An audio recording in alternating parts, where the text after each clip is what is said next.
County, actually compared to the rest of the state, has a moderate population of deer, but 94% of Roanoke County is considered good quality deer habitat, which is a huge number, especially when you consider the urban and suburban areas that we have here in Roanoke County. Here in the urban and suburban areas, we have an incredible diversity of habitat, and it's all interspersed. So we have some open fields, we have some really dense woodlands. We have some managed forests, whether it's by the county or by individuals who have small pieces of property. And we also have waterways. We have ponds, we have some lakes, some river systems. So it has all of that diversity that deer need. Of course, with all of that natural forage that they have in these areas, they also have the landscaping. People like to take care of our properties, we like to plant things, and unfortunately deer also love those things. So they'll come in and eat that with little to no added pressure from hunters, from predators, so they have a very safe space here. So there's a lot of reasons that we shouldn't feed deer.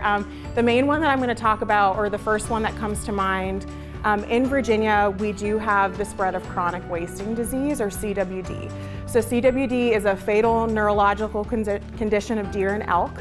And it's spread through direct contact between an infected deer and another deer, saliva, feces, all things that are frequently found at feeding sites. There's a lot more interaction between deer at feeding sites because normally when they're out in a larger environment, they're not that close, they're not fighting over a food resource.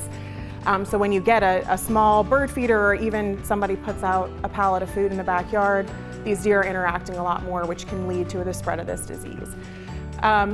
If anybody's interested in learning more about the disease, I don't want to get into too much detail about it today, but you can visit our website at dwr.virginia.gov, and you can look up chronic wasting disease, or CWD, and that's a huge issue. And thankfully, we haven't actually had a positive deer with chronic wasting disease in Roanoke County at this point, but neighboring counties such as Montgomery and Floyd have seen positives of deer with chronic wasting disease. So we really want to make sure that we're not feeding deer in Roanoke. And actually, according to the Code of Virginia, it's prohibited year-round to feed deer in Roanoke County.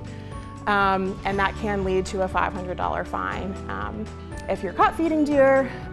But in addition to just chronic wasting disease, deer that are being fed by people often become a little bit too comfortable around people. And that can lead to some really negative human deer interactions. Some of these deer end up harming people later on because they've been fed and then they're no longer being fed, or they come across a new person that doesn't realize that it's been fed.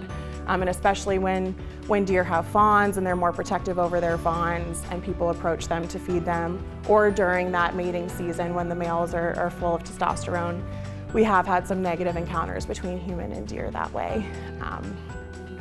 Also, deer really just don't need to be fed. They have a lot of natural resources, and they're really good at finding those resources.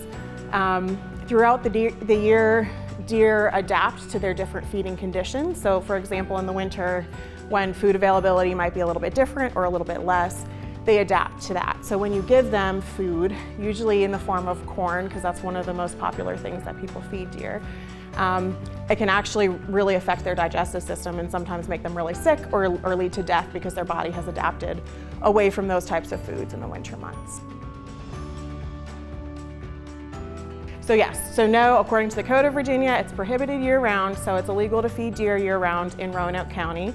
And there is a $500 fine, up to $500 fine associated with that.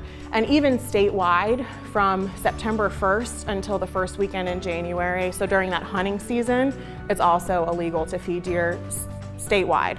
So that's not just in Roanoke County. And we do have some other counties, because of chronic wasting disease, that have also prohibited year-round feeding of deer. So we just ask really that you please do not feed them. They're beautiful creatures. We really like to enjoy them from a safe distance.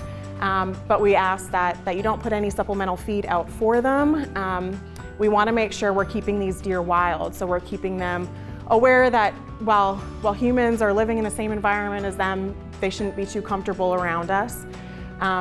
If you are somebody who really doesn't want a deer in your backyard, doesn't want them in your area, you can haze them, whether that's through loud noises, having a dog on the property that's going to continuously bark at deer, which is something we know dogs love to do. You can even, if there's a certain deer that's becoming a little bit too comfortable, you can use water hoses and things like that to spray them and scare them off. We also have a really great wildlife conflict helpline that you can contact. So if you're having conflicts with any species, but including deer, you can call our wildlife conflict helpline. There's biologists on the other end of that line that can give you advice. Or if it's a sick or injured animal or something that you need a biologist on site to take care of, they will reach out to us and share that information so that we can come out and do so. And that number is 1-855-571-9003. It's a toll-free line. And then as we're approaching, hopefully soon, some spring weather and into early summer, that's also the fawning season. So you're gonna see some really sweet baby deer that are curled up usually in tall grasses, thick areas, but it can certainly occur in some of our neighborhoods or even right here in the city or right outside the city. And we just ask that you leave those fawns alone. Moms are very protective of their fawns, so when you approach those fawns, you could have a negative interaction, but even more so, a lot of people think those fawns are abandoned. In reality, those moms are just leaving, they're keeping them in a safe space and leaving for the day to go and get all those calories that they need to produce milk, to feed their young, and they're almost always gonna come back. If you do see a fawn that's been there for way too many days, or it's crying, or you feel like something's really wrong, you see a dead female close by, you can also call that wildlife conflict helpline.